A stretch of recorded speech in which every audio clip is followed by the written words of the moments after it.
Hey everyone, while I have your attention, you haven't started watching this video yet. I just want to say something really quickly. So the first 11 minutes of 11 minutes, 11 minutes, the first 11 minutes of the audio is garbage. You can still hear what we're talking about. You can still make it out, but it might be grating on the ears. So I do apologize for that.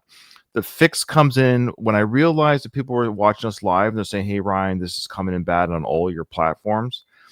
That's when I decided, well, I better do what do you call it, like a screen grab of the audio at the very least. And so that comes in about 11-minute mark and it just changes. You'll hear the audio change at about the 11-minute mark. The audio goes to normal. So if you don't want to listen to the first part of the video, it's totally understandable, or of the audio, it's understandable. Basically, we just talk about the fact that Jared, one of our, of course, supporters of our show, collaborator as well. He's been on the podcast. He has his own podcast.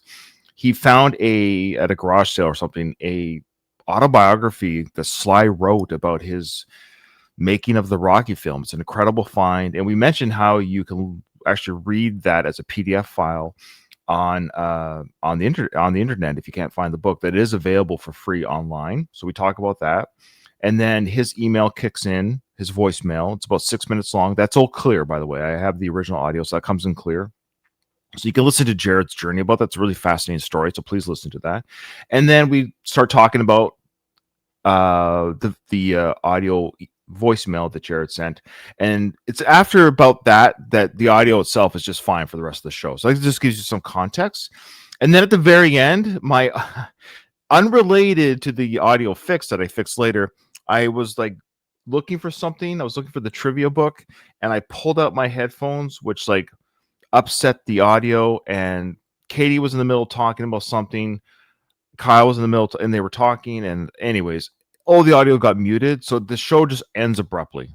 Okay, so there you go. It was near the end, anyways. We're just wrapping things up. So it is what it is. You got to keep moving forward. You know, it doesn't matter how hard software knock. Oh, I want to say too. Yeah, you get the quote. I'm being silly. There was a StreamYard issue, and other podcasts had the same issue that day that I listened to. Other podcasts had the same issue. So funny enough, it wasn't anyone's internet. It wasn't anyone on their end. It was a StreamYard glitch, if that makes sense. So, anyways, all right, there you go. It's another side that like wants to take more, wants to go that one more round, because like going that one more round when you don't think you can, that's what makes all the difference in your life. You know what I mean?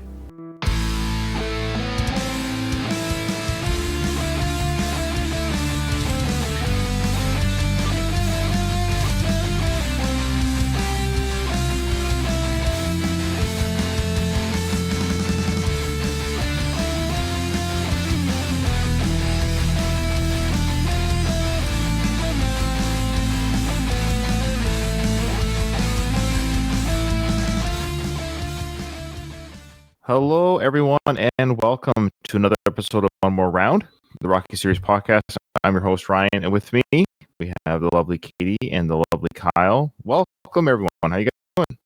I'm doing wonderful. Happy Thanksgiving to all our Northerners. Appreciate it. Yes. Oh, yeah. Sorry, Kyle. Yeah. I'm here too, Ryan. Jeez. So I just want to say yes for the time. It might be American Thanksgiving. Who knows? But yeah, we appreciate that, and we appreciate everyone who's watching us. And give you a little bit of an update because this is only on YouTube right now. The audio feed is building. So if you, I don't know how this is going to work. People are like, Ryan, what are you talking about? Because I'm listening to this on my audio feed right now. It's all up to date. So yeah, I'm uploading all the past content. It's still happening. It just takes time. I'm just like mass dumps on the audio feed anyway. So I must say, no. So it's actually okay. It's kind of nice. It's yeah. Anyways, the feed is nice. It's being rebuilt, and I'll plug it eventually in the socials so people can rejoin it once I have a library being built. People are there though. It's interesting. I don't know who's there, but also people are emailing too and saying, "Hey, you know what? like I missed that episode of like me, Doug, and Craig covering some old Sly films. So people are actually re-listening to stuff that's been out for a while, but they never heard back in the day. So I think it's forcing some people to listen to the older episodes, which is kind of nice. So, okay. We got some big news. Let's just get right into it. First off, the I Play Rocky movie has a casting update. Did you hear about that one? Matt Dillon is going to apparently play Frank Sr. Really? That's big. That's interesting, eh? Like, this is a real film. It's a real movie. And speaking of I Play Rocky, now as we know, it's about the creation of the Rocky film. How did it come to be? It's long story short, is how did Sly get this film to the screen? And our friend of the show, Jared Talkstein, who is the podcaster, of course, of the 21st Century Hyperspace podcast, he found what was it, Katie? He found it in the garage sale or something? Or? I think it was like not an antique store, but like something like that, like a secondhand store, some sort of a secondhand store. Yeah, it was like a secondhand store, and he literally bought this book. I can't believe he found this. This guy's luck. It's insane. So there's a book called The Rocky Scrapbook, biography written by Stallone pre the Rocky sequels, about how the Rocky film came to be. It was before. He right, said I Rocky just remember the not being been 77 or 8, something like that. Yeah. Yeah. And I have a 6-minute clip, so bear with us. This is like a podcast with a podcast. So listeners, just listen to what Jared has to say. It's a fascinating story. So it's a podcast with a podcast. You have a professional podcaster giving his professional podcast voice, and he's telling us a story about this whole scenario. So that's kind of the setup. We'll let Jared finish a little bit of it here. Hello, Going the Distance podcast friends. This is Jared from the Hyperspace, podcasting in the 25th century. And I was talking to Katie and Ryan recently about a book that I found at a thrift store called Sylvester Stallone's Official Rocky Scrapbook. And it's a gem of a book that was published in 1977. And it is basically sort of a first-hand diary of the making of the original film. And I was talking to Katie and Ryan about how it's such a fascinating read because it is a snapshot of a moment in time. And when this book was written, there were no sequels. There was no Rambo yet. You know, Sly was a star on the rise. He was not the box office champion of the 1980s quite yet. So it's an interesting snapshot. And that got me thinking about the Rocky series in a larger sense, about, you know, how we followed this character in real time since 1976, all the way up to his final appearance in 2018. Well, so far his final appearance, we'll see.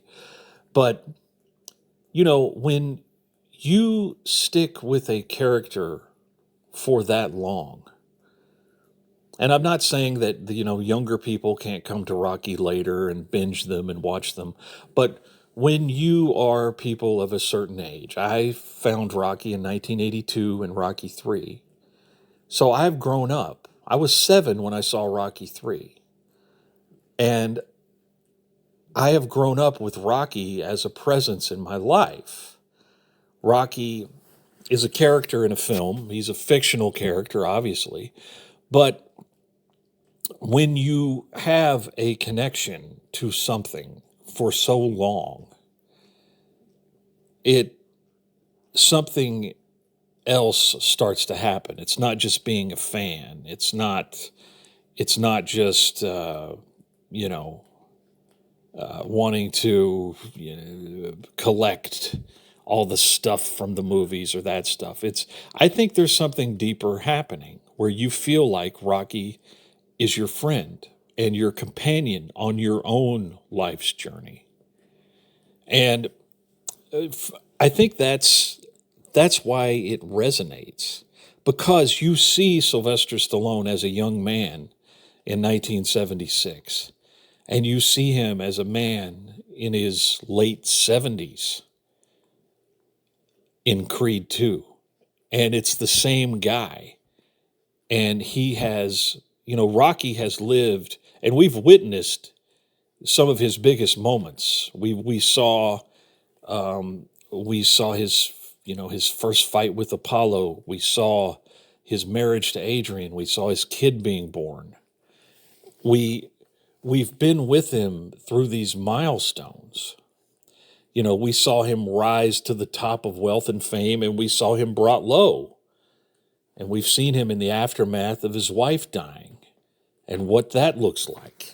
And, we've seen him, do everything he's done since, Rocky Balboa. And, it's almost a unique thing in cinema that we have this character portrayed by the same person through decades. It's not like James Bond where they recast him every 10 to 15 years. Of course, the series continues, but, we're switching out the parts. That's not the case. The only other thing I can think of that's similar to this is Indiana Jones and Harrison Ford. Since I was a kid, Indy has been one of my heroes. He's still my favorite fictional character. Sorry, Rocky fans, but Indy edges him out a little bit. And it's because, and even the later films, which are not very well regarded, and I understand that, but those later films are almost, to me, aspirational. Because as a man, I have followed Rocky and Indy since I was a kid. And they've and I've watched them. And, Sly and Harrison Ford are, they're my dad's age. And I guess that's something else that connects with me. I see bits of my father in those guys. And, the fact that I can go to a theater a couple of years ago and watch, Harrison Ford have one last big adventure, to me, that's aspirational. And I think that's why the Rocky series resonates, is because after a while and after so many decades, it ceases to be you just being a fan of the movie. He becomes your friend. So I hope that makes sense and isn't just a bunch of rambling nonsense. But anyways, you guys are awesome. Keep it up. Loving the coverage of Rocky Balboa Director's Cut. And I can't wait to hear what's next. Take care. Keep punching. So I'm going to read it. I'm going to be curious to see what is different from, what am I going to say, from the, I don't know.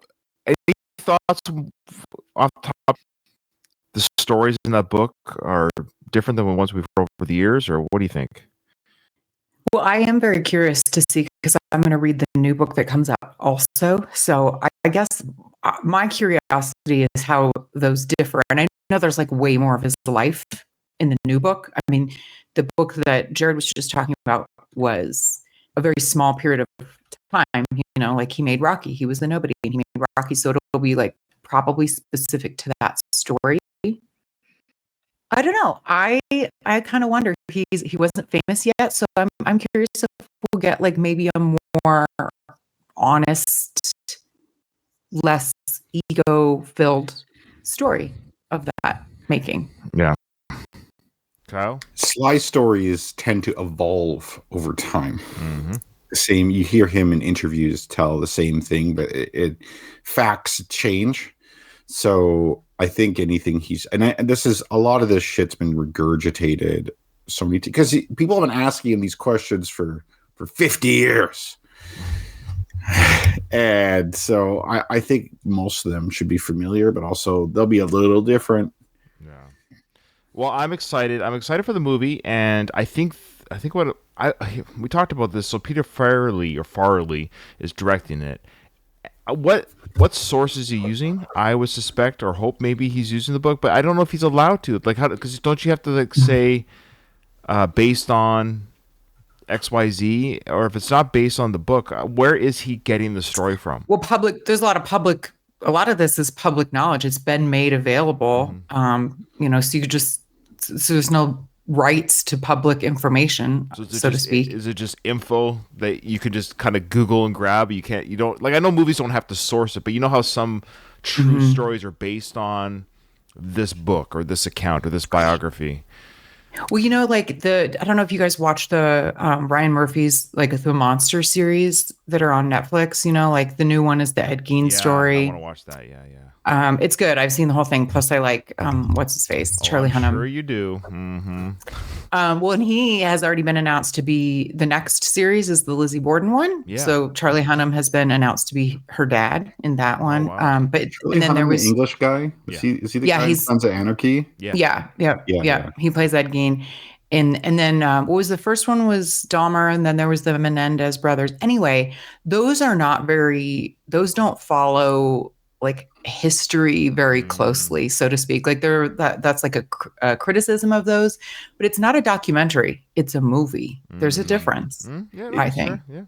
Yeah. I find on shows, if you want to know if it's based in reality, there'll be a thing at the beginning that says, this is any resemblance to real events is clearly not intentional. And I'm like, okay, this is actually based on something. And it's like usually obviously based on something too. It's like, oh, it's this. Also the Farrelly, which Farrelly brother? That's the Matt. So Matt Damon, I think, is a common collaborator, right? Yeah. So that makes sense. Oh, interesting. Okay. And side note here, Baz just said in our chat, he's already downloaded the scrapbook. Thanks. There you go. Oh, wow. And look at him multitasking. I know. And people are saying it's coming in choppy on some of our feeds, which is fine. But I just a heads up if anyone's worried. I'm screen grabbing this whole conversation right now, starting now. So worst case scenario, it'll just start at this moment.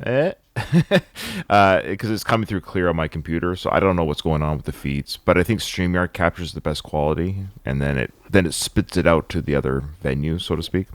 Okay, okay, so we got another voicemail from the Screen Nerds, Michael.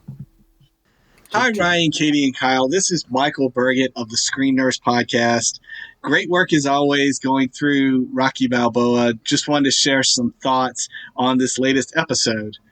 Now, this simulated fight, I remember at the time watching it, this was really like the highest of technology with the computer-generated animation, and it was really up to date. It was probably at that point on the level of a PlayStation 2 or an original Xbox as far as like graphics and animation goes. So at the time, it looked really impressive, but by today's standards, obviously, it really doesn't hold up very well as far as like the animation goes. I mean, we can see that in any type of video game generations as they move forward. So like looking at this animation, it's like, yeah, it doesn't really hold up very well, but I think it definitely accomplishes what it needs to accomplish as far as like getting Mason Dixon fired up. Because if we remember, right before this was when he had the conversation with his trainer, and his trainer was talking to him about he needs to be challenged. He needs to find somebody that will stand up to him and where he can get that self-respect. So he had that meeting, and now he's watching this simulation fight, and it's starting to get the wheels turning of what we end up seeing with this exhibition fight. And then obviously later on when Rocky sees the replay of this, that he gets that same motivation to want to pursue this fight. So as far as like the impetus for getting the story going, as far as like getting these two together, it still accomplishes what it needs to accomplish. But yeah, by today's standards, it would be something that they probably would try and fix, which is interesting why in the director's cut they didn't try and redo the animation. Like they didn't try and update it, use more updated graphics. That would have been interesting if they had done that, if they made it look a little bit more realistic since the technology has gotten better with that, or if Stallone just thought it wasn't really worth doing that. But anyway, great job as always. Keep up the great work and look forward to hearing your thoughts on the next episode. All right. Thanks, Michael. It's funny regarding that CGI fight, the Looney Tunes fight. I remember when I saw it in the theaters, I thought I still felt it looked, I don't know, hokey. I remember just not. I was just like neutral on it. I'm like, yeah, okay. Like it just seems like that's what it would look like, you know. Yeah, same. I mean, Yeah.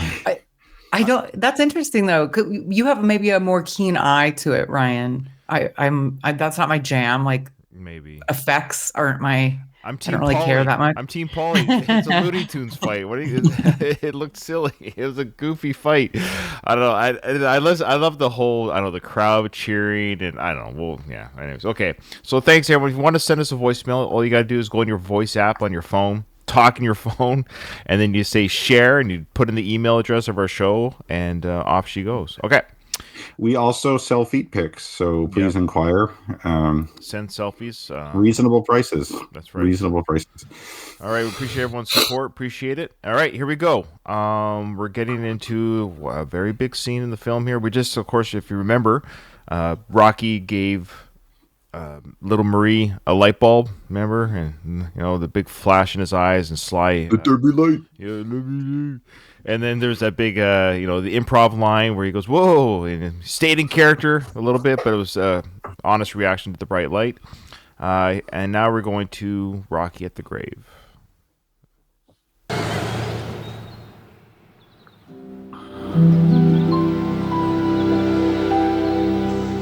You know, the thing is, I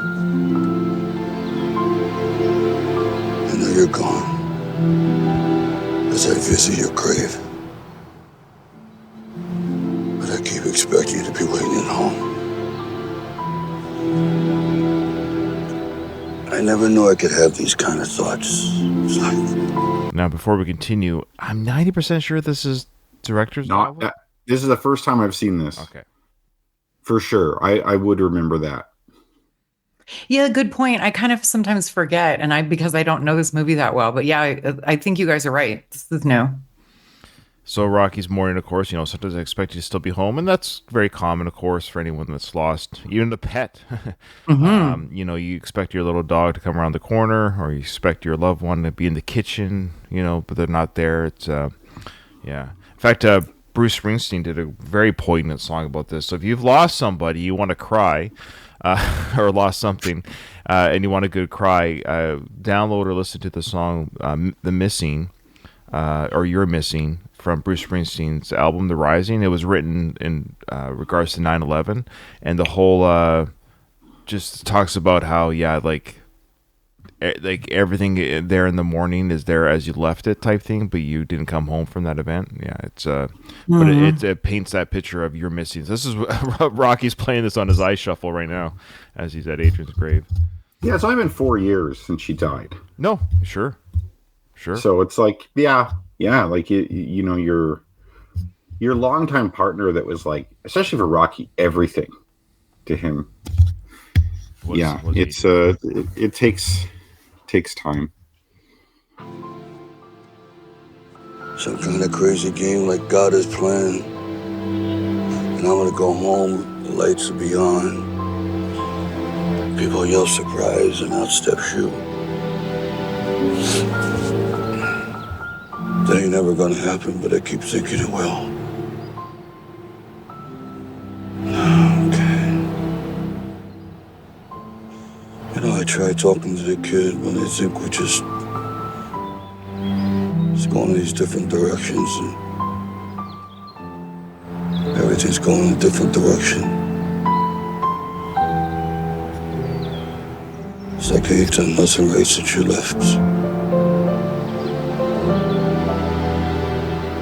Sometimes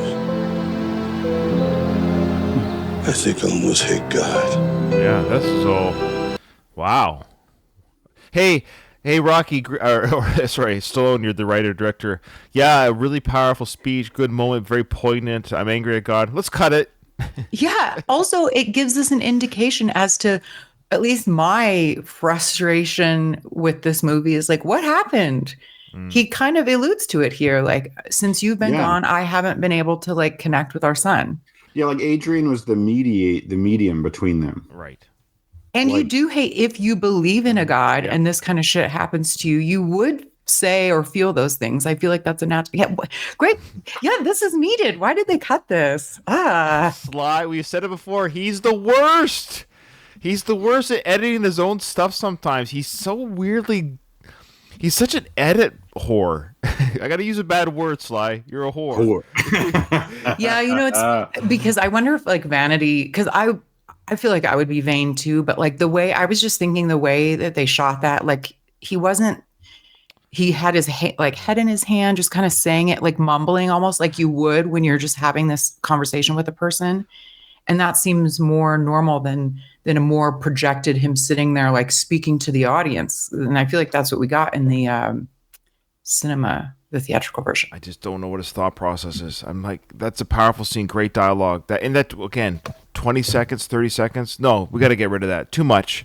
It's too good. That's almost an Oscar. That's almost an Oscar. Oscar part 1.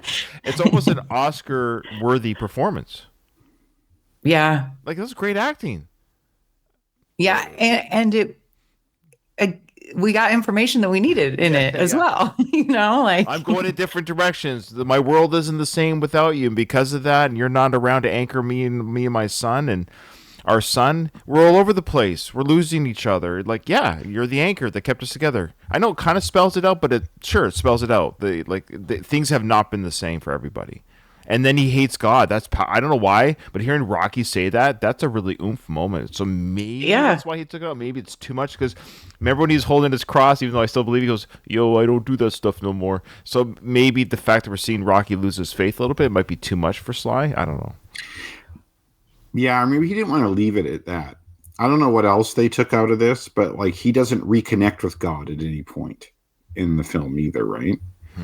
So we never see him like... Yeah. I don't know why it's not like we see him be a religious person.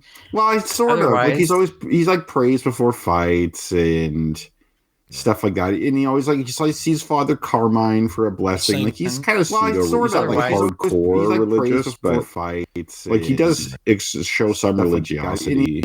I guess in the first ones, and then this is bringing us back to those. But yeah, once he gets money, he's like, fuck this. I'm fine. I don't need God now. I got money. That's true. Pride preceded the fall, right? Yeah. I really do, he says. So he doubles down. I really do. Doubles down. Okay. That's why he got cancer. God is mad at him. How come nobody else is helping us unload this stuff? I mean, you pay for it. How come we gotta do it? Makes your head strong. What's that supposed to mean?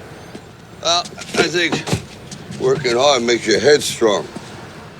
Like when I was a kid, I'd stare off at these street lights for like 30 minutes and try not to blink, or I'd be squeezing a ball until I thought my hand was going to explode. Why? Well, I was teaching myself to be uncomfortable. Because I knew being uncomfortable might come in handy someday, like when I was in a ring and such. Yes. Interesting. So he talks about, of course, the again slapping on that Rocky lore and squeezing the ball. He's got to mention the ball, right? That's why he had the ball. But I like how he tells us why. Now we know why he was squeezing that ball this time. That's like I get a lot of like military kind of TikTok shit on my feed. And like that's like something the Navy SEALs have a saying for. It's like, they don't exclusively own this, but like get comfortable being uncomfortable. Like the idea that like you have to accept the fact that you could be uncomfortable, and it'll help you in those times where it's like incredibly difficult. Like you're training, it's not just training for strength or skill or whatever. You're training to be uncomfortable, and I think that's like the arc of all these films, where it's like going to Russia is being uncomfortable. Going to train in LA is not soft. Even though like Apollo trained hard, he was at a comfortable gym.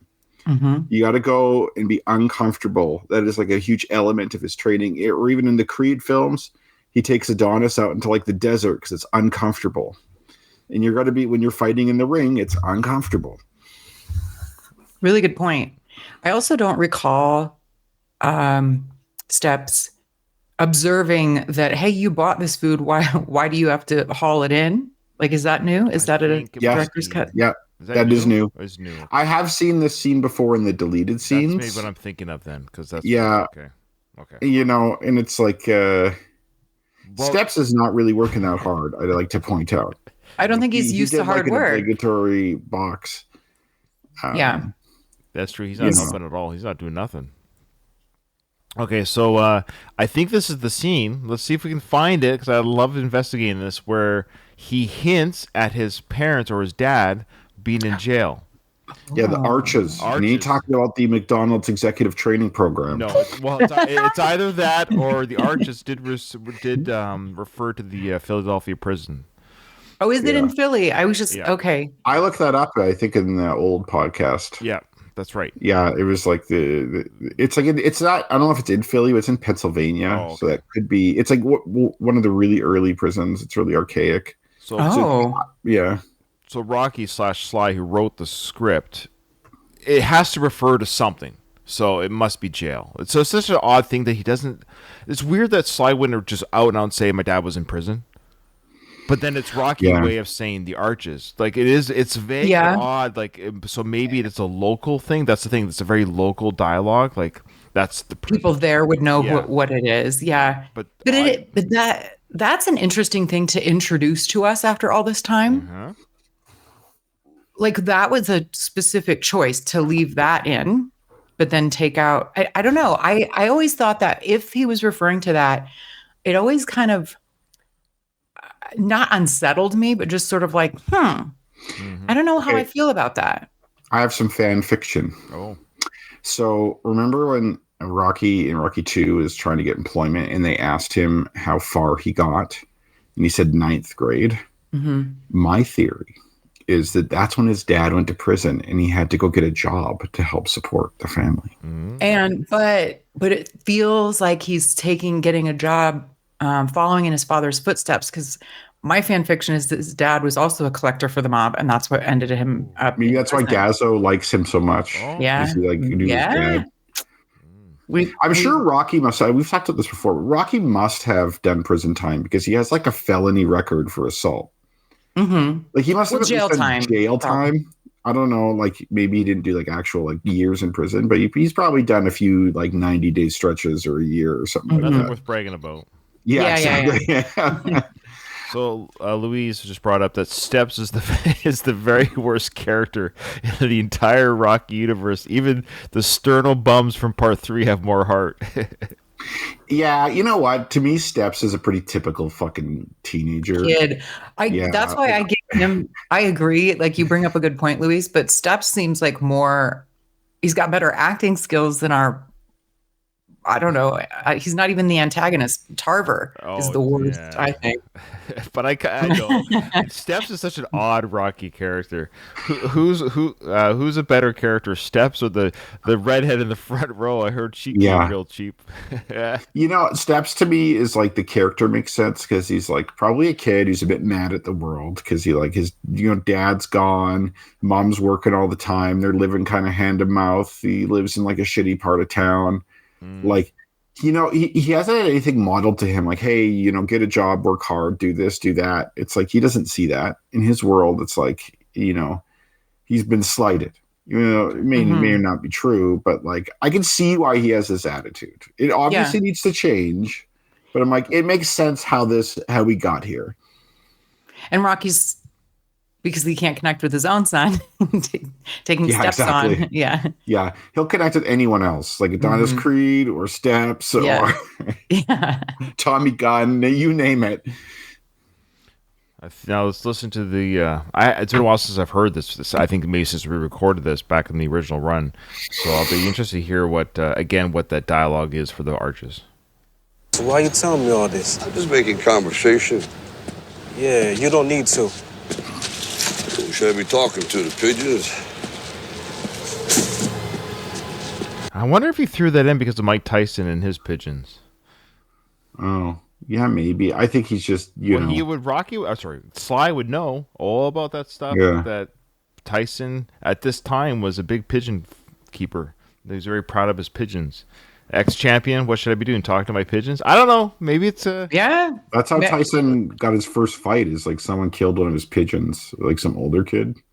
Oh, I'd be pissed too. Yeah. And he was like way older, and Tyson just like beat the fuck out of him. There you go. But that was like a snotty brat kid thing. Like, oh, I'm just making. You don't need to. Oh, okay, yeah. That actually made me hate Steps a bit more. Kind of, on Louise's side after that. I'm like, actually, I think Louise has a point here. He is kind of a shit. Well, he's a yeah. I mean, but he's a teenage brat, like that, right? Now, what's the arrangement here? Is Steps getting paid? Do you think? Yes. Man, I'd be like, come on, bro. You got to start. Like, yeah. I mean, if I'm paying Steps, I'd be like, you know what, Steps, you're right. I shouldn't be carrying this in. Yeah. You're getting paid. I'm gonna go have a coffee inside. When I come back, all this shit better be unloaded. No shit. Although Rocky's trying to, set a good example. Yeah. Being a mentor. So how come you call my mom Little Marie? Oh, that's how I know her. Yeah, well, she isn't little no more. Yeah, she grew up. This is a wild line. This next one. Yeah, I ain't calling her. I love it. You're like, yeah, you better not. Ain't calling her large. Why not? You know, we shouldn't be goofing on your mother. Look, man, she's my mother. You know, This is all she's your new. Mother, but mother should be goof-proof.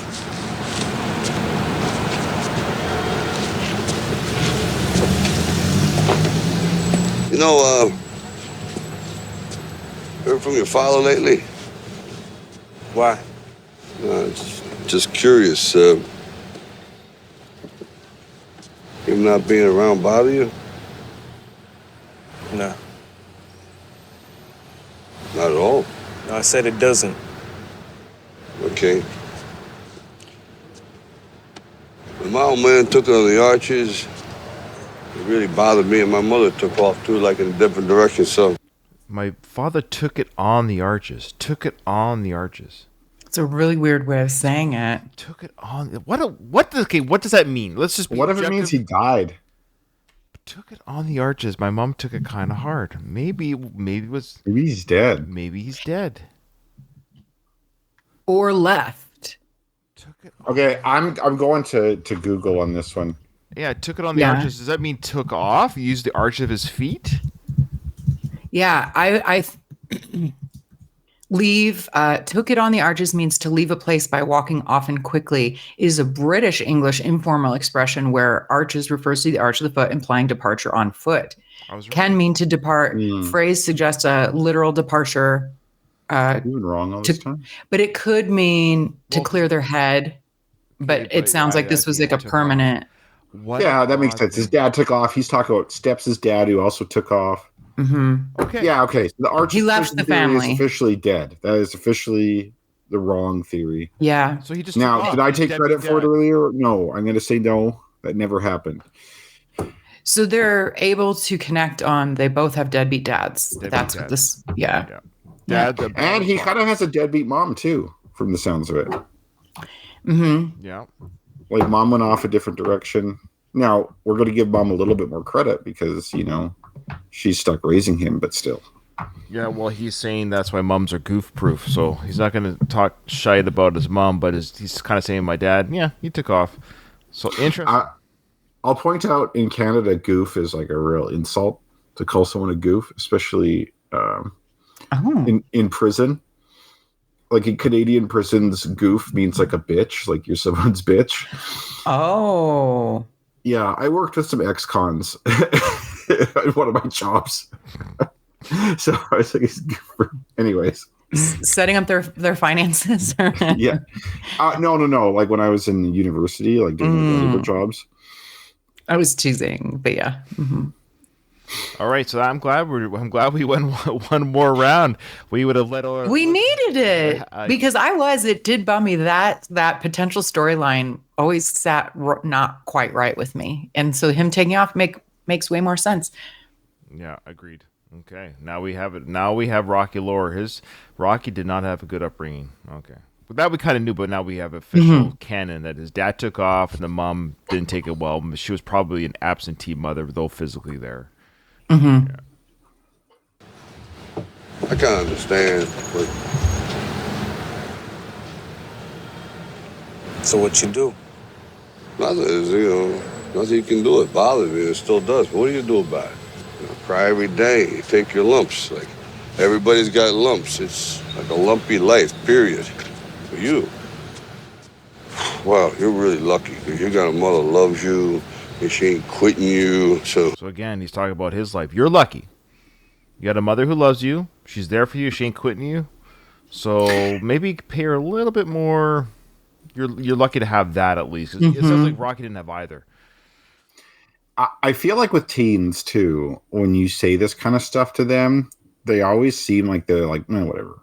Like they brush it off. Of course. Like they're never going to be like, yeah, that's right. You're right. I am lucky that I have a mom. No. They're never going to be like that. They're just going to be like, yeah, whatever. It's until they become adults. Speaking. Well, yeah, it plants a seed, and like they kind of ruminate on it later. You know what I mean? Yeah. So I think hopefully that's what's happening with our friend Steps here. Yeah, and the other thing too is like Steps is, he's not just like some suburban teenager. Like he lives in a hard part of the city, and he's kind of already. You can kind of tell by just like his manner, like he might be, thinking it's cool to be hard, quote unquote. Yeah. And, so Rocky's kind of being like, he needs a man. I mean, that sounds, he's not listening to his mom because teenagers don't. But so it's like helpful for Steps to see another quote unquote hard, tough guy, talk to him like this. So good on you, Rocky. Yeah. I know we're not supposed to say this, but yeah, he needs a man in his life. I agree. I know. you got to be listening to her, because if you listen to them dumbbells on the street over there, you're going to end up doing a lot of wrong, like me. A lot of wrong like you. Man, you made it all the way. I know, that was freak luck. Well, I'll take some of that freak luck. Now, waiting for freak luck is for suckers. It'll work for you. I got a break. I had this silly name, the Italian Stallion. People thought it was kind of a joke. Some like a joke that backfired. If you want something, you gotta go out and get it, and not be waiting for freak luck. You know what I'm talking about. Interesting. It's that life and art and life type thing. It's weird because you got the character Rocky saying, "Yeah, it's free in the Rocky universe." That's exactly how it happened. This whole universe exists because of Paul liked the name. It sounds like a damn monster movie. Like, yeah, and it was like the Rocky film being what it was. Yeah. I wouldn't say is it exactly freak luck, because he still had to write it. He still had to be in the industry to be around those people. But that's the same idea. It was like it was a perfect storm of all the right things happening, which in itself is freak luck. That's exactly right. That's the life and art, because this is the same thing. Sly had to be an actor. He had to be a struggling actor. Imagine if he had he got a bit role in some TV show that was semi-successful, like Barney Miller or something, and then it's like he never got hungry and wrote the script. So it's interesting how that's what he's saying. Like, he didn't wait for his Rocky moment; he created it, but it was sort of freak luck that things didn't work out the way they didn't work out for him to create the Rocky script. So it's that weird, sometimes being uncomfortable, like he was saying at the beginning, or being uncomfortable is a way to, I don't know, it's just, life is interesting, but it's also lumpy. I do like lumpy. I love yeah, that. you're right. It's lumpy. It's very lumpy life. That's such like a the most Rocky thing ever. Yeah. I feel like he missed a line though, when Steps is like, well, you it's like, he's like, you made it all the way. I'd be like, dude, I'm unloading vegetables at 60 to a fucking shoot here, okay, man? Like, yeah, I mean, and he's right. You can't wait for luck. Like, luck did happen to, like you said, Ryan, both Sly and Rocky. But I think and maybe he'll get to it, like, you have to be able to back that up then. Like, plenty of people get lucky chances and they squander them because they don't have the talent that goes with it. Whereas Rocky and Sly did in their cases, and so they had it was freak luck, but it was an opportunity nonetheless. Well, it'd be like someone saying, oh, you won the lottery, I'll just wait to win the lottery. That's right. Yeah, like, you're not going to win the lottery. Yeah. Like, the chances of what happened to me happening to you is like next to nothing. So wait a minute. You wait around for that, in all likelihood, you're screwed. Kyle, are you telling me that it's not a smart idea for me to use the lottery as my retirement plan? You know what, Katie? No. So I'll give you an alternative. You just send all that money to me. I'll take care of it. I promise. Yeah. Even worse, I don't buy tickets, so I don't know how I'm figuring. I need somebody else to. I need you to do the figuring. Yeah, let me do the figuring. Yeah, Both exactly. of you, let me do the figuring. Yeah, Ryan, Send you me do those Venmos. I'll take care of it eventually. Trust me on this. Yeah, when you guys don't break thumbs, it makes me look bad. So let me do the figuring. Yeah. So now the question is going to be asked by Steps. So you think you got it all together? I like this conversation, to be honest. Well, like I think Steps is a lippy shithead, especially earlier. But I think these questions he's asking are like honest, legit questions. Now they could be more polite, but it's like this conversation has a bit of depth to it. Like they're getting somewhere, so I like it. Well, this is remember Sly wrote this. This is Sly talking to the audience. This is Sly talking to the public. This is him saying, I got lucky with Rocky, the franchise, but I also made my own luck. I didn't wait for it. He recognizes that I'm Sylvester Stallone and I'm a big star because of Rocky.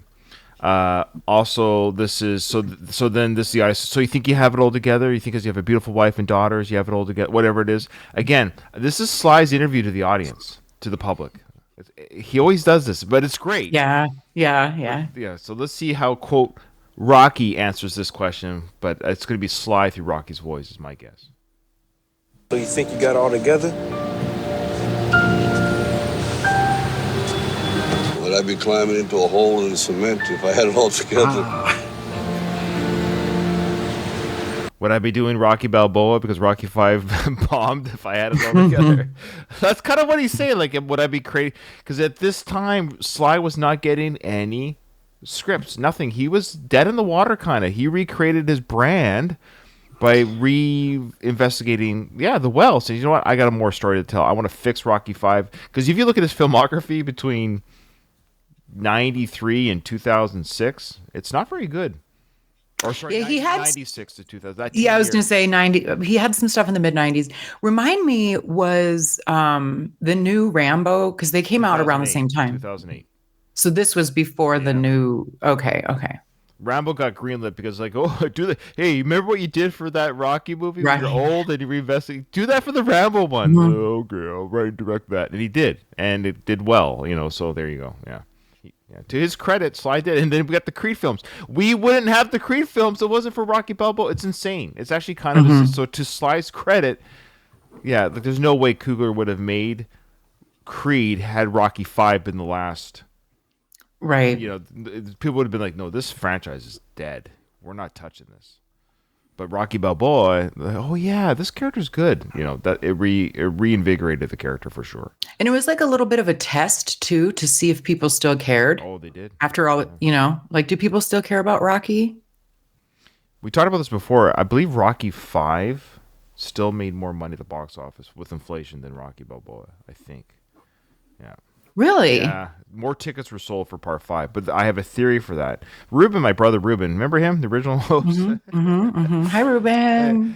He had a theory. He said it's based on the success of the previous film.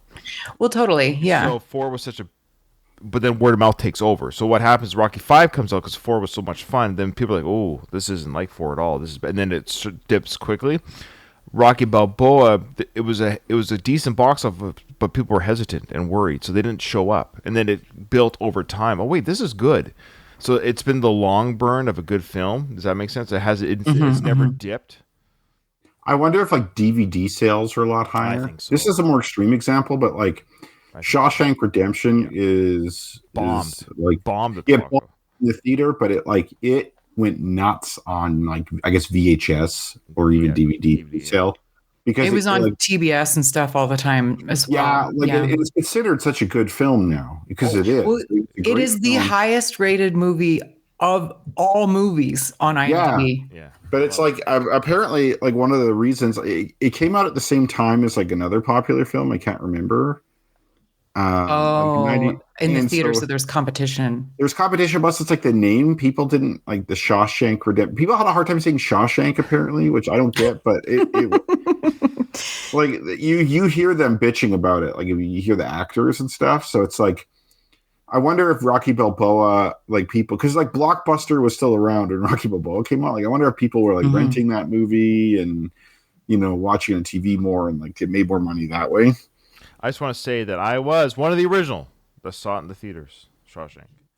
Oh, nice. And the reason why I saw it, funny enough, I'm a huge Stephen King fan. I literally saw it because it was a Stephen King adaptation. I didn't know the book. I didn't know anything about it. I'm watching this movie like, what the am I? This I had kind of forgotten that it was a Stephen King book. And it's one of his short stories. I forget which short story collection it comes from. I'm sure nerds out there are yelling at me. But it's a novella. It's not quite a novel. So they adapted it very well. And the character, Red, this is a joke in the movie because maybe because I'm Irish. Is that the one? Yeah. Because in the book, Red is Irish.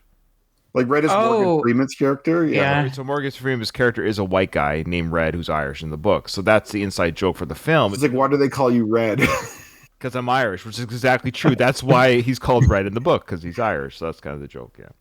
Anyways, yeah, fantastic. But the adaptation is pretty spot on. It's pretty excellent. And then the Green Mile is almost just as good. Anyways, I'm getting all right. No, I don't think so. So why you wasting my time? I mean, you don't gotta talk to me if you don't want to. I don't think he's paying him. No, they think about it. Yeah. You like dogs? Dogs? Dogs. Are you deaf? No. Never mind. I thought he my said new theory of why Steps is there is because his mom probably feels bad that they're getting free food there, and she's like, "Go help Rocky out. Spend some time with Rocky. He's like a father figure mentor." And then like, as most teens, has a shitty attitude about that. I could have sworn he said the invitation was such, "Do you want a job?" or something. Your kid want a job? Yeah, my son made a few bucks that way. He was talking to Marie about it, I think. Yeah, we got some fan fiction that he worked the books, which I liked. Remember that fan? Maybe he just doesn't want to make money there. Maybe he's just like, I don't want to be here. My mom's making me be here. Yeah, he probably hasn't had a real job before. He's a lazy teenager. He doesn't know. Yeah, how the world works. Dude, any other guy would have been like, go, like, get the fuck out of here. Do you like dogs? This is kind of weird. I mean, he's doing all this stuff with this almost stranger compared to his son. It's a weird. I know. Good point. Like, we're gonna go adopt a freaking family member. Well, I think Rocky wants to probably get a dog anyway. Maybe. Yeah. And it's like, I'm gonna bring Steps into this process. Sure. This is for us again. Like, Butkus was in the first one, and but I got to tell you guys, this dog. The dog scene, Katie, in 2006, I was dying because I was like, I didn't think I could love Sly more. And then he A, adopts from a shelter, B, adopts the old dog. I'm like, my heart. Spoiler alert. Here, let's check it out. We're going to the dog kennel. So look at this place. This is like a dog pound. It's where they keep a large variety of dogs. I used to come here all the time for sightseeing, but you learn a lot talking to dogs. Really, you do. Yeah, sure. This is bullshit, man. How about this is bullshit. These are trained, nice dogs. They're not like barking. Well, you have to, they wouldn't really hear themselves. So right now, the Edmonton Dog Shelter is really nice. It's not like this. But the old Edmonton Dog Shelter, where we got our dogs in the 90s, was just like this. It was like a big, long row of cages. And it's clean, though. Yeah. But it's like when you walked in here, it was like deafening loud. It is. Even in a nice shelter. I mean, these poor dogs have, But it's like this is like an old school one, like the modern one, like the one like the near my house is like they have like different rooms for the dogs, and it's way better, way better. This is like the old school, like you felt so bad for these dogs going in there, and you'd walked in this long like prison kind of row with all these dogs in cages, and it was super loud. So when I see this, and it's like you hear like this little yip bark, I'm like, yeah. You see the dogs just laying there calmly, like yeah. All right, let's see the first one they pick out. Steps checks this one out. this one? You don't look too friendly, my friend. Oh man, this is the one. Because of the cropped ears, people quit cropping dogs' ears. Dang it! That dog is gorgeous, but they make him try and look mean. Yeah, well, so Rocky says that one looks mean. I don't want a mean dog. He's not mean. He's just some dog's dumbass. right? Yeah. Very well behaved dog, just sitting there. What about this one here? Come here, boy. Oh, hell? Yeah, why not? Oh, hell no. That is one ugly dog, man. I know, but it's kind of a cute ugly, you know? If you Yeah. look at it closely, the color kind of looks like old furniture, like some kind of pirate chest thing going on here. Yeah, sure, man. Hey, so how about a young one? Yep, your steps. Forget him. Come over here, man. I want you to see something. Now, you notice what this animal is doing here? Lying in that position? He ain't doing nothing. No, he's doing a lot. He ain't wasting no energy. Because he's dead. Oof. Such a teen thing to say. Okay, so it's funny there's like I think I've talked about this before. It was Muhammad Ali versus I think like Leon Spinks. Yeah. And in one of the breaks between rounds, they have Sly in the audience, and he's like, okay. Can I play? I almost want to play this one. It's not worth it. Never mind. But anyways, he's like, this is a very, very strategic fight. There's a lot of strategy going on here. Like, they're not wasting no energy. Oh, yeah. I think you might have picked that up. I'm just looking for the trivia book. Well, I just moved. Did we do recording yet in my garage? And we didn't do trivia yet. I know because I'm still we're almost done. The garage will never be organized because garages just don't really get organized. Yeah. But no. I just realized I thought I had the book. So I'm sort of looking around to see if the box of.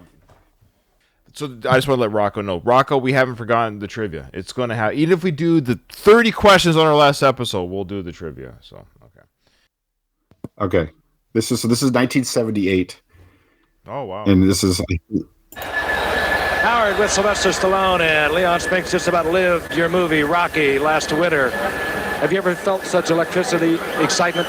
No, never, and I've seen many, many fights, but this fight seems to have an air of intensity about it and intelligence.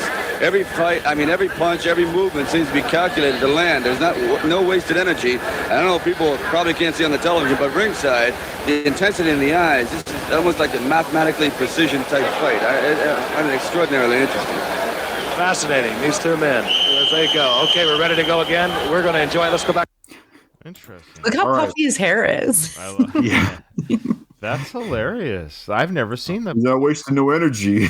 He does have a tendency to, not only with Rockyisms, like he has a way of saying things, but he also has a tendency of saying similar phrases like that. You just pointed that out, Kyle. And then he also several times says like a large variety of XYZ. Yeah. The way he speaks, this is not I gotta be careful here. This is not a little quick interview. The way he's like, I've never seen anything like this. He's very politician-like in that everything he's involved in is just the best. This is the greatest. This is amazing. Like I don't know why certain. It's a personality. Is there a guy out there right now who's like that? Look, stop it! I'm trying very hard. I'm not comparing the two, but some people have that ability, or they see that like it's amazing, it's the greatest, it's the best, nothing like it. They're very hyperbolic. Well, and that you're right, Brian. It is a personality trait, and there are certain personalities that tend to. Certain. I wonder if I was at the fight, if they interviewed me, I'd be like, yeah, it's really fun to be here. Like, this is cool to see a fight. I'm learning how things are. Like, I'm not hyperbolic, is I guess my point. It doesn't make me good or bad, but I would just be like, yeah, this is crazy. This is great. What great seats. We have, what a fantastic view. I guess that's. Yeah. But to his credit, though, that announcer guy was really like Sly had to punch it up a little bit to make it more exciting. The guy was like, yeah, it's really fascinating. It's weird. Who got these jobs? Like, hey, Sylvester Stallone, wow, you played a real life boxer here at a real event. What do you think? What are some things that are different between what you're seeing here and what you put in the film? I know he's got 30 seconds, but I don't know. It's weird. People are weird. I think this, I've watched a lot of like old fights, and this is kind of how people are in the 70s. I guess. Like I think our media now is more hyped up and sensationalized. It's like, you're right. Here we go with the fight. We're gonna go see how these guys go now. We have a. It was so much more like a sophisticated back then, it seems like. Yeah. All right, let's see what he says about. They're going to name the dog too, I think. No, he ain't dead. There's a lot of good mileage left on that animal. You know, some good food, the addition of a couple of new friends. Bingo, he's back. Oh, is he talking about the dog or is he talking about himself? Ooh, right, right in the face with that metaphor. Holy, that was like a left hook from so Paul Creed. Sly's concerned about his looks too, where he's like, I'm kind of a cute ugly, you know? Yeah. Yeah, and you know, that's a real thing people say about him. Like he's not conventionally handsome, but he is in a different way. Yeah, well, do you think young Sly was not conventionally handsome? I guess no, it's like this or whatever. I don't think he's considered conventionally handsome because he's got very specific features. You know? Okay, I'd say for Hollywood, he's not conventionally handsome. But just as a normal guy on the street, then yeah. I'd say he's decent looking. But I've heard a lot of podcasts or just people. I mean, clearly my friends don't agree with me. They think they don't get it because a lot of them tend to like, you know, your typical like conventionally handsome Hollywood star. But yeah, I think that I've heard several men even poke fun at his looks, and I'm like, I don't know. I think he's pretty handsome. Maybe they have prejudice against the Italians. Maybe. But what do you think's like a good name? I mean, it's your dog. You name him. Hey, no, it's like a community animal, 50-50. Look, I don't know much about no dogs. Well, you know, Steps, it ain't that complicated. You know, you pet them, you feed them, you know. Nature takes its course. It's just a weird, like, I'm kind of Team Steps to a degree. Like, dude, we're like, are we moving in together? Like, it's Steps. It's not a community animal because Steps could barely like lift a box out of the car, let alone he's not going to take care of this dog. Yeah. So it is your dog, Rocky. This is in line with Rocky's personality with people. Like, remember when like Tommy Gunn was around? He was like, "Hey, take my kid's room and take my prized possessions that are really personal to me." You know? I'm gonna put a whole living being's life in your hands here. Yeah, he does dump his whole like. Bless his big Rocky heart. He's like, "We're family. We're best friends. We're best friends." And we got an hour left of the film. We got to make sure. You know what he reminds me of? It's like. Not to poke fun at women because men could be like this too, but like you have like a woman who's like, you know, maybe desperate to get married or be in a relationship or something like that. And then like on the first date, they're planning the wedding out. I feel like Rocky's kind of like that. You know what I mean? Mm-hmm. Mm-hmm. He's like, my son doesn't like me. So whether you like it or not, you're going to be my new quasi son. You want to love me again. Just anybody. Don't you want to name an animal? Geez, Rocky, it is your dog. It's fair. You should probably name your own dog. I would never have anyone else name my pet if I could. He's trying to bond with them, you know. I get it. Let's come up with a name together. Let's we're doing this process together. Maybe you might have a good idea for the name. Like I don't have to take that idea. Mm-hmm. Like maybe Punchy. Imagine if he's like, okay, you said Punchy, we'll name the dog Punchy. Does he name him Punchy? Yeah. Yes. Shit. Oh, God. He names him Punchy. Yeah, and that's why little Marie gets mad. She gets mad and says, you know, don't let my son be a dick about this. For some reason, I thought they decided a different There is another name I think that's brought up here. Yes. Don't you want to name an animal? I think every guy should at one time try to name an animal something. Paulie's a pretty good name. Fleabag. There you go, Fleabag. Oh, that's right. Fleabag's the first one you didn't like. I knew there was like something you didn't like. Fleabag. It's kind of funny. And Rocky's got so much patience. I would be like, you know what, dude? You can F right off. Yeah. You can get the F out of this dog pound. We don't need this kind of negative. I tried for 5 minutes to be nice to you. If you're a mentor who works with troubled teens, you would have to have patience like this. Good point. If I did volunteer work in like the inner city, like I'm pretty sure that the teens there would be shitheads to me for a while before we warmed up. Sure, yeah. Catchy, ain't original, but it's pretty good. And I think though you could come up with in your young brain something better to throw out than like Fleabag. Punchy. How was that? Ooh. Ooh, it's a dig at him. It's a dig. And in the he's tone. even like, he even had that stance, like, come out, what of it, you know? How about This dude, Yeah, he's this basically kid. like, how about R word? That's what he's basically. He's giving the R word for boxers to Rocky. That's what he's doing. And this is him kind of lashing out. But let's see how Rocky takes it. Punchy. Yeah, Punchy. I like it, you know? For real? Yeah, for real. You know, Punch it is. I think Punch is easy to remember. It's not that hard to spell. And then once it's in your brain, you never forget it. Punchy, very good. All right, man. Good call. All right, Punchy. You ready to be bailed out, my friend? Okay. It's funny how Mandela effect this dog is to me. I swear he was more gray than he's black and brown. It's just, even as I'm looking at him, Me too, Ryan. I thought there was more gray because he's old too. I don't know. Or you know what it is? Because doesn't he wear a gray sweatshirt? I think you're right. So your brain is remembering coloring, but it's the color of the outfit. Yeah. Okay. Hey, man, you know it's a joking with you, right? Yeah, I know. You're a very funny guy. Oh, look at them bonding now like that. It worked. Oh, I think it did flatter him when Rocky's like, yeah, I like it. And he's like... Yeah, to be fair, he was just kind of joking. It was a joke that stings a little bit, but Rocky took it in stride, and then they've bonded over it, which is my advice to anyone who gets made fun of, so to speak. Roll with it. It's always the best advice you can give, because the moment you show that it gets you, people like to double down, and that's just a little co-worker advice 101, especially when you're in the military. Roll with the punches, or else they're gonna. Oh, all right, Punchy. Look at Mr. Punchy. Hey, Punchy. Yeah, they break a lot of balls in the military, Ryan. I think Is so. that a big thing? I think guys in general, one way we bond is by busting each other's balls. Yeah. Mm-hmm. I have a rule. I never tease anyone I don't like. So that's got to be right. Why you don't tease me, Ryan? Yes. That's why it never happens. See, so that's perfect. Hey, can I say something stupid about this picture? No. Oh wow. Okay. You know what's weird in this picture? Rocky is fighting right-handed, and Apollo is fighting left-handed. Well, I mean, they fight with both hands, though. Is that No. Left-handed is like your power hand.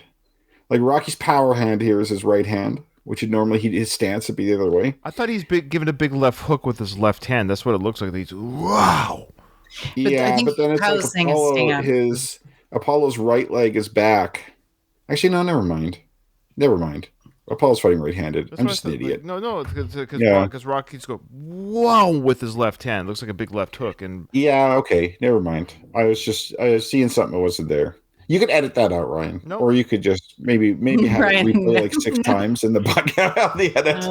I would like to reiterate that I have a copy of this in my kitchen or the hallway. I don't want to brag, but I have seen this picture in person, technically. I did look through the window of a closed restaurant, but it counts. You saw this. This one's in Adrian still, right? It is still there. That's so cool. Still there. Love it.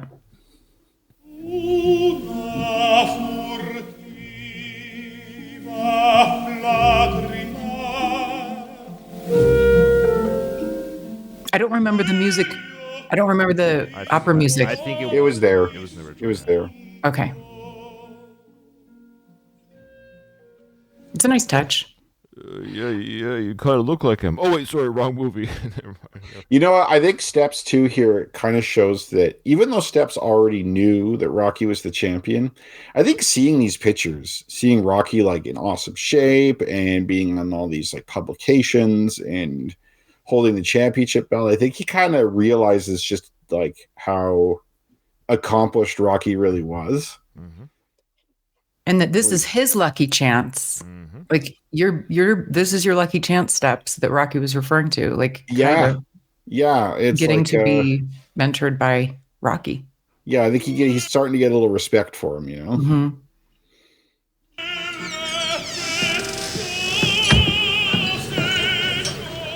Oh, so the Paulie comes in right to the drinks, or did he go to the drinks or turn off the radio? What did he do there? He turned the TV on. Oh, turn the TV. All right. But I think he is getting himself. I know another point he gets himself a drink. It is fully After within work. Paulie's character to just blow by whoever works there and grab his own drink and Still wearing his hard hat. Like, you can take it off. There's no safety concerns in the restaurant. It's for us to know that he still works there. I know. I know. It's to let us know he just got off work. Can't wait to show Rocky. This is basically like sharing an Instagram reel with your friend, but this is old school. He has to turn on the TV. He has to be there for it. Or else he would have just sent the link. Hey Rocky, check out this video. But he has to be there because there's no smartphones here. Imagine Paulie trying to use a smartphone. Oh, I don't want to know what's on his smartphone. I'll tell you that right now. Ay, está más que jode. Rocky, ven y atiéndelo.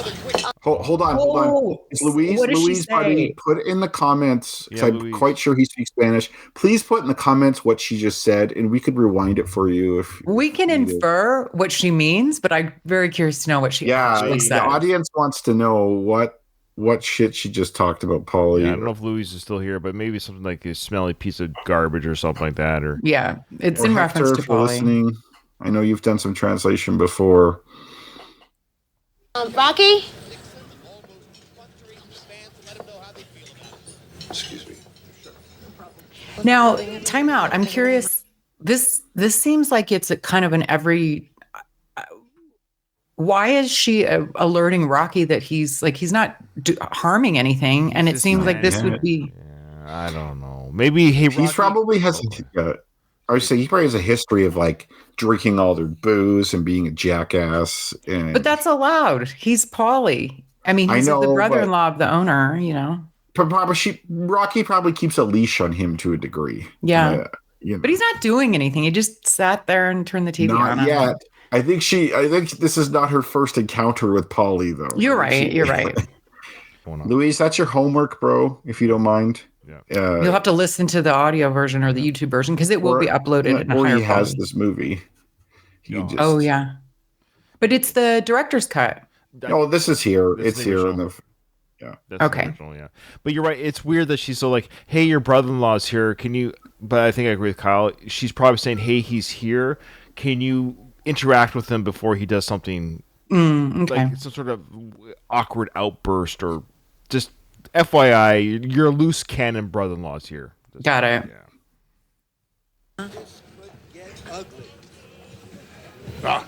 Yo, Paulie. Hey, they're gonna be talking about that fake Looney Tune fight. Hey, come on. We're about to serve today's special. Italian food cooked up by a bunch of Mexicans ain't so special, Rocco. Hey, yo. Hey, yo, I wrote that line, but good delivery. See, he seems like a little offended. Like, Paulie, what are you doing? He's like, yo, Paulie. Yo. Hey. Like that. He always says that. That's what he does. That's Rocky's response to any time Paulie says something inappropriate. Hey, Paulie, you know. Yeah, but he said that like before Paulie even said anything. Like Paulie just being there. Like his first thing he said to Paulie was like, oh yeah, good It point. was kind of weird. Like, what are you doing here? Maybe he's been banned from the restaurant before. Maybe. yeah, like please don't come when it's busy, okay? Like, Yeah, we're about to serve the special, and your grossness here is people are losing their appetite. I do like how Paulie went full Italian when he's saying that. He's like, ain't so special. Like he was using the hand here. Hey, I skipped work for this. Oh, he actually is supposed to be at work. That's the idea. He's still in uniform. Oh, he's like on his way to work. Yeah. And he's getting that four I rows think he was there? at work. He was at work, and he left work early. Early. Okay. Yeah. Oh, he's getting his drinks now. What an ugly dog. It's not ugly. I don't know why people think a dog's ugly. I see what he means. It's a lot of times that wiry haired breed of dog. A lot of people sort of just like assume it's like a mangy, these are not my feelings, but just people will be like, oh, it's a mangy mutt. Just like, and it's, I don't know. There's something about the wiry haired breeds that people feel that. I've pet those dogs. I admit it's a different kind of fur, and bless the owners of those dogs. Bless their hearts. Okay, I'm gonna say something I don't think Katie will like because I think she might have had one of these. Oh. What? Not a fan of like curly haired dogs. Oh, geez. Well, I don't have a no. I know you currently don't have any. Do you mean like a poodle type curly? Yeah, no, I've never had a poodle. Oh, okay. I had a Cocker Spaniel, Oh, which no, is they're cool. soft hair with the ears are a little like wavy. Yeah, I'm not No. a fan of like poodle, curly hair type of dogs. I'm not a poodle or a doodle because they like to do that now. Everybody's got a doodle of some sort, you know. I think he's cute. Hey, bro. I think he got groomed. He looks better. Hey, Surely. that stuff back there is pretty cool. Oh, you like that? Yeah, man. Thanks, appreciate it. I'm gonna catch you later. Right. Yeah, fist bumped. Yeah, Catch fist you later. bump, and now Paulie's gonna hey, are you making friends with the black people? This is him. This is what he's doing. We're like, why are you doing? What did I do to these people? He calls him a criminal or something. I think coming up. Yeah, better hide the silverware. Yeah. You know what, man? I'm not going to name names, but I know people like Paulie who are close to me. Like these people exist. Like you think like this. What do you mean? Of course they do. Of course they do. Well, And Paulie's just pretty evident that they do. It's just hilarious. It's like again, he's insulted the Mexicans and making Italian food. Now he's got ugly dog. It's like how much can we cram in Paulie's personality in a 30-second? Well, you know what's funny, and I do like the little touches. It was the Four Roses bourbon that he picked up, so but he's loyal to his brands. The other thing is that it does track with Paulie's character. He is unhappy with his life, and you know people like that. They just shit all over everybody else's. Yeah. What's the term? They yuck on people's yums. Oh wow. That I don't. You know how like certain people. You know how people hate certain words. Like you know how moist is a kind of hated word. I love that word. For some reason, I don't know why. Yucking yums bothers the shit. Me too. I don't like it either. Okay. I hate it. That's but I hear Thank people you. say It it all makes the you feel time. good that I'm not the I only don't like one. it. I'm like, can you just say like, I've never heard that before. yeah, Oh, don't yuck my You're yum. lucky. Yeah. Yeah, I agree. Paulie's really unhappy, and he's just like his negativity is reflected of him. Yeah. I'm just now in my life learning not to take things so personally. Like when people are negative like that, you know what I mean? Or if like people are rude to me or whatever. Like I've always been told it's just a reflection of them. But I think I'm like finally at this age trying to internalize that now, where I'm just like, ugh, that's weird. It's hard. I'm still working on it. Like, I mean, that's the whole point of life, right? One would hope that you grow as a human, but it does get better as with age. I find a lot of things I'm just like, I don't give a fuck anymore. Yeah. It does give speaking of someone who's turning 50 in a couple weeks. I know. That's right. It does. The older I get, at work now, especially, which is fantastic. I'm in such a freeing place at working right now where nothing bothers. I just don't care. It's just I do my job and I work hard. Yeah. But the emotional impact of caring it's irrelevant to my life. Like, yeah. I always want to make that clear to anyone listening. I do my job and I'll do it well and the best of my ability. Like I don't not work, but what I'm getting at is how it's interpreted, how people perceive me, or what people think. Like the office politics of it all, like that kind of thing. No, I don't care. Same. I have a life outside of this place, and that's what's important to me, not this place. Yeah. Who's the criminal? He's a nice kid. See, call him a criminal. Dresses like a bum. Oh, coming from a human hamper, that's quite a compliment. Hide the silverware.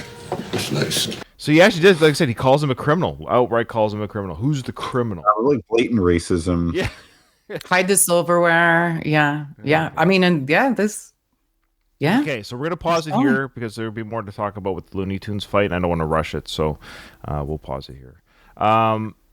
Yeah, big episode, lots of fun stuff, and the emails might not be. They're gonna be lighter now because this is not on the audio feed. I just thought about that. It's like, oh well. But I think Michael of the Screeners podcast, he watches this live, and apparently the YouTube version's garbage right now. So I don't know, because I stream it live on the secondary site, so people can watch it there. That's where Michael watches it. But it's I don't know what's going on. It's garbage. But the official audio and edit will be available on One More Round shortly, and it'll be good there. So I'll have to call it our Looney Tunes podcast. Yeah, pretty much. You know, we should start. Let's cover all the Looney Tunes cartoons. Oh my god. I did want to just a little quick tidbit. Yeah, and this is relevant because this is the way that I can make anything a Rocky reference or like watch anything, view anything through a lens of like the Rocky verse. Right. And I went yesterday with some friends to the Dracula ballet, which was exceptional, by the way. Oh, wow. And there was a point where Dracula is like hanging like off of a pipe and kind of doing like the crunches, like all. Well, I can't hear you, so I'm gonna let you guys close out and give me the thumbs up when you close it out. I can't hear you, so I'll just trust you. You just do the close out.